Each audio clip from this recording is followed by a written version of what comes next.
अकोला। इनके बारे में आप थोड़ा सा जानकारी लीजिएगा। मेरे साथ में आपका नाम बताइए थोड़ा सा। मेरा नाम रोहन वानखेड़े है। अच्छा। मैं यहाँ पे एम्प्लॉई हूँ। और जैसे कि यहाँ पे अभी ऑलमोस्ट आप देख रहे हैं कि दाल मिल की मशीनरी मैन्युफैक्चरिंग होती है। जी जी। तो टोटली एडवांस और अपग्रेडेड मशीन हमारे यहाँ पे मैन्युफैक्चरिंग करते हैं। ठीक है। तो आप बताइए इसमें कौन सी कैपेसिटी की कौन सी आप दाल मिल बनाते हैं? थोड़ा सा आप लाउडली बोलिए और थोड़ा सामने आए तो भी चलेगा। आप लाउडली बोलिए थोड़ा सा, हाँ, ताकि व्यूअर्स अच्छे से सुन सके। ओके। हाँ जी, हाँ जी। मैं तो सबसे पहले अभी आप सभी व्यूअर्स को धन्यवाद कहता हूँ, आप हमारी वीडियो देख रहे हैं जी। जैसे कि देखिए सर, हमारे यहाँ पे छोटी मिनी दाल मिल मशीन जो कि पीकेवी ऑथोराइज मैन्युफैक्चरिंग हम ऑथोराइज है उसके। हाँ। 3 HP पीकेवी मशीन रहती है। उसका कैपेसिटी पर आवर्स का 150 to 200 kg का रहता है और उसमें सिंगल HP की मोटर हम देते हैं। जैसे कि सिंगल HP। अच्छा, आप 3 HP वाली भी प्रोवाइड करते हैं इसमें? हाँ, 3 HP की भी हम प्रोवाइड कर सकते हैं। जैसे कि सिंगल फेज में कभी प्रॉब्लम आता है, जैसे हाँ। लोडिंग का लोड ज़्यादा रहा, कुछ लाइट का प्रॉब्लम रहा, इशू रहा, तो उसकी वजह से मोटर या तो स्टार्टिंग के टाइम जैसे रनिंग रहती है मशीन, तो उसमें ट्रिप आने की वजह से लोड आ जाता है तो ट्रिप हो जाती है। हाँ, नहीं, सही सही। उसकी वजह से 3 फेज जैसे कमर्शियल हम यूज़ करते हैं, 3 फेज मशीन प्रिफर करना चाहिए। हाँ हाँ, 3 फेज की मशीन प्रिफर करना चाहिए। जी। तो और एक बात बताइए, आप हेवी ड्यूटी मशीन भी बनाते हैं? हाँ, हमारे तरफ हेवी ड्यूटी मशीन कौन से हॉर्स पावर की क्या कैपेसिटी होती है? देखिए, ये तो अभी कस्टमर के डिपेंड रहता है कि वो कौन से प्रोडक्शन, कितना प्रोडक्शन डेली का ले रहे हैं। हाँ। जैसे चने का ले रहे हैं, हरभरा तुअर का, एक ही प्लांट में क्या चला रहे हैं, जी, बराबर। उस हिसाब से हम मोटर प्रोवाइड करते हैं, उसकी HP और उसकी कैपेसिटी प्रोवाइड करते हैं। हाँ। तो आप चने की मशीनरी कहाँ दे चुके हैं अभी तक? मोस्टली तो हमारे अकोला में भी बहुत सारे प्लांट लगे हुए हैं। जी। हाँ। अदर स्टेट भी आप भेज सकते हो? हाँ, अदर स्टेट में हमारा काम चलता है ना। अच्छा। जैसे हम अभी हमारा ट्रांसपोर्टेशन कहाँ भेज चुके हैं आप अभी तक कहाँ भेज चुके हैं मशीनरी? देखिए, साउथ साइड में भी हमारा नाम है। अच्छा। जैसे कि हाँ, क्वालिटी भी देते हैं मोस्टली। तो उसमें जो आप देख रहे हैं कि इस मशीन में हमने स्टील का वरम दिया हुआ है, जो कि बाकी कंपनी में नहीं रहता है। स्टील का वरम का पर्पज़ वही रहता है कि जिस वजह से उसका जो वाटर स्मेयरिंग का प्रोसेस रहता है, हाँ। तो उसमें कोरोजन जल्दी आ जाता है, जिससे वो पार्ट डैमेज होता है जल्दी से। इसलिए हमने स्टील का प्रोवाइड किया हुआ है, उसकी वजह से मशीन की ड्यूरेबिलिटी और उसकी लाइफ बढ़ती है। अच्छा, वरा मैंने जो दाल ढकेलने वाला जो पार्ट होता है, दाल आगे ढकेलने के लिए जो रहता है, उसमें पॉलिश भी कर सकते हैं आप, और उसमें यानी तेल पानी वगैरह आप बहुत कुछ लगा सकते हो। हाँ। तो ये हो गई 3 HP के बारे में। हाँ। ये पंजाब रॉक कृषि विद्यापीठ की जो रिकॉग्नाइज मशीनरी है उसके बारे में होगा। तो अच्छा, एक बात बताइए, आप कमर्शियल मशीनरी के बारे में क्या बताना चाहते हैं? जैसे अभी न्यू कमर्स रहते हैं जो कि बिजनेस करना चाहते हैं जी। लेकिन ये कैपेसिटी से नहीं होगा, तो उनको थोड़ा सा ज़्यादा कैपेसिटी का प्लांट चाहिए। तो मिनी दाल में भी हमारा कंपनी का खुद का मॉडल बनाया हुआ है। हाँ। 3 HP का 3 फेज मोटर में चलती है, और एक 5 HP की मशीन है जो कि 5 HP की मोटर के साथ 3 फेज में चलती है इसका। हाँ।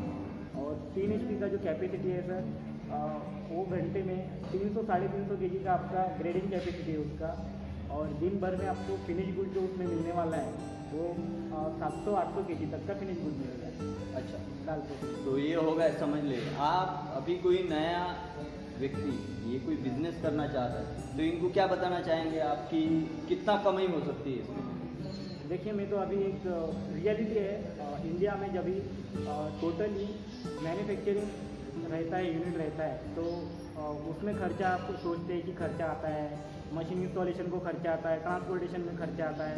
लेकिन ऐसा मान के चलिए, आपको इंडिया में टोटल जो प्रोडक्शन रहता है अपना, कृषि जो सेवा देते हैं अपने को फार्मर, तो वो जो धान पिकअप प्रोसेस करते हैं या फिर, तो उसमें से हम अगर मान के चलिए 80% अपने को अगर प्रोडक्शन होता है रॉ मटेरियल का, टोटल इंडिया में, तो उसमें से हम सिर्फ 40 या तो 45% ही उसमें से प्रोसेस कर पाते हैं, जिसकी वजह से क्या होता है सर। नहीं, सही मैं मेरी जानकारी के हिसाब से बता देना चाहता हूँ कि इंडिया में जो दाल की खपत है ये 2 लाख टन, हर साल 2 लाख टन दाल लगती है पूरी इंडिया में, जिसको अपने को इंपोर्ट करना पड़ता है, बाहर से इंपोर्ट करना पड़ता है। तो इसका बिजनेस है ये जो है, ये कभी ना रुकने वाला बिजनेस है। ये 12 ही महीने 365 दिन चलने वाला बिजनेस है।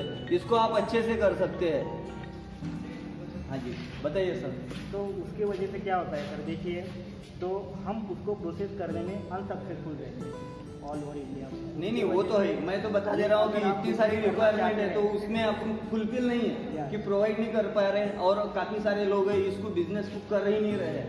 तो इसके लिए आप मुझे बताइए, ये छोटी मशीनरी है जो 3 HP की आपने बताया, तो इसकी प्राइस क्या है सर? ये एकदम सबसे इम्पोर्टेंट बात आपको मैं प्राइस बता देना चाहता हूँ सब व्यूअर्स के लिए। आप आइए एसके इंजीनियरिंग वर्क्स में, आप मशीनरी लीजिए, इनको विजिट दीजिए। आप अगर अच्छे से इनसे कांटेक्ट करते हैं, इनके कांटेक्ट नंबर मैं आपको डिस्क्रिप्शन बॉक्स में दूंगा, इनका मेल आईडी दूंगा, इनके नाम दूंगा, आप इनसे बात कीजिए और इनकी प्राइस आप इनसे जान लीजिए एक बार। बताइए सर, आप कितने में देंगे? सर हमारी मशीन जो है एकदम कम लागत में, हाँ, जैसे कि 85,000 में ही है। अच्छा, 85,000 रुपए में, सिर्फ 85,000 रुपए में आप देखिए 85,000 रुपए में आप लाखों रुपए कमा सकते हैं भैया। आप सुन लीजिए एक बार। हाँ जी, बोलिए सर। और जैसे गवर्नमेंट की उस पर सब्सिडी भी रहती है। हाँ। तो ये जो न्यू फार्मर्स है जो बहुत ही अच्छी तरह से उसका उपयोग कर सकते हैं। अच्छा, चलिए, इन्होंने तो बताया नहीं सब्सिडी के बारे में, मैं आपको बता देना चाहता हूँ कि महाराष्ट्र शासन की जो सब्सिडी है इसमें उन्नत शेतकरी उन्नत भारत, इसके बारे में आपको सब्सिडी मिलेगी। उसमें सब्सिडी है 50%। और आप पंजाबराव कृषि विद्यापीठ की जो भी सब्सिडी लेना चाहते हैं तो इसमें भी आपको 50% सब्सिडी मिलेगी। जो भी आप तालुका स्तर पे जाइए तो तालुका कृषि अधिकारी से मिलिए, वो आपको सब्सिडी के बारे में आपको हर कोई जानकारी दे देगा और वही प्रोवाइड करेगा आपको। विद इन 50 और 20 डेज इसकी कैपेसिटी है। आपको इसमें इसी लिमिट में आपको 15 से 20 दिन के अंदर ही आपको देना चाहिए उन्होंने सब्सिडी, तो ये सब्सिडी आपको प्रोवाइड करेंगे। अच्छा, चलिए सर, आप बड़ी मशीनरी के बारे में बताइए थोड़ा सा। देखिए सर, बड़ी मशीन का जो बड़े प्लांट रहते हैं जी, तो अब तो कस्टमर आएंगे तो हम उसको थोड़ा सा आप ऊंचा आवाज में बोलिए। ओके थोड़ा सा। देखिए, जैसे कि हमारे पास अभी कस्टमर आते हैं कोई बड़े प्लांट परचेज करने के लिए या तो मैन्युफैक्चरिंग यूनिट डालने के लिए। हाँ हाँ हाँ सर, तो मोस्टली तो हमारे अकोला में इतने बड़े कंपनी इंस्टॉल करके ऑलरेडी रखे हुए हैं, तो हम उनको कोई भी मशीन के बारे में जानकारी दे सकते हैं इजीली। उनको उनका नॉलेज इजीली आ जाता है कि किस तरह से हमको उसमें वर्क करना है। हाँ। ये कस्टमर के लिए बहुत बड़े फायदे हैं। अच्छा, एक बात आप बेसिकली बता दीजिए, इसमें किस प्रकार की दालें बनती है? यानी समझे आप, तुअर, मूंग, उड़द, चना, अरहर, ये मूंग, मसूर, सभी दालें बनती है? सभी प्रकार की सभी बनती है। अच्छा, ये तो काफी बेनिफिशियल है। अरे एक मशीन में आप सभी प्रकार की दालें बना सकते हैं। और सर बताइए, इसमें लागत के बारे में आप सर्विस क्या देते हो? सर्विस के बारे में इनसे पूछ लीजिए, डायरेक्ट टू डायरेक्ट। मुझसे कांटेक्ट मत कीजिए, आप डायरेक्ट इनसे कांटेक्ट कीजिए। डिस्क्रिप्शन बॉक्स में आपको इनका नंबर सब कुछ मिल जाएगा। हाँ जी, सर्विस बताइए आप। देखिए, सर्विस का अगर मुझे कहना है हाँ। तो हम टोटली कस्टमर की संतुष्टि के ऊपर चलते हैं, उनके ऊपर ही हमारा बिजनेस अभी तक चालू है। जी, बढ़िया। अब तक जितने हम यहाँ पे पहुँचे हैं वो कस्टमर की जो सर्विस प्रोवाइड कर रहे हैं हाँ। उसके ऊपर ही यहाँ तक पहुँच सके हैं। और कस्टमर के लिए, सभी कस्टमर के लिए हम धन्यवाद देते हैं। आभार है उनके हम, जो उन्होंने हमें यहाँ तक पहुँचाया है। अच्छा, जो नए कस्टमर लेना चाहते हैं, जिनको दाल कैसी निकालनी है इसके बारे में कुछ भी मालूमात नहीं है, तो उनको आप क्या प्रोवाइड करते हैं, क्या फैसिलिटी देते हैं? उनको यानी लगाने के बाद में आप उनको कोई यानी आपका जो टेक्नीशियन वगैरह ये प्रोवाइड करते हो आप? हाँ हाँ, हमारी कंपनी से हम मास्टर्स या तो टेक्नीशियन उनको प्रोवाइड करते हैं, जैसे वो इंस्टॉलेशन भी करके देते हैं जी। और उनको पूरी तरह से उसका गाइडेंस देते हैं कि उनको ऑपरेट कैसे करनी है मशीन।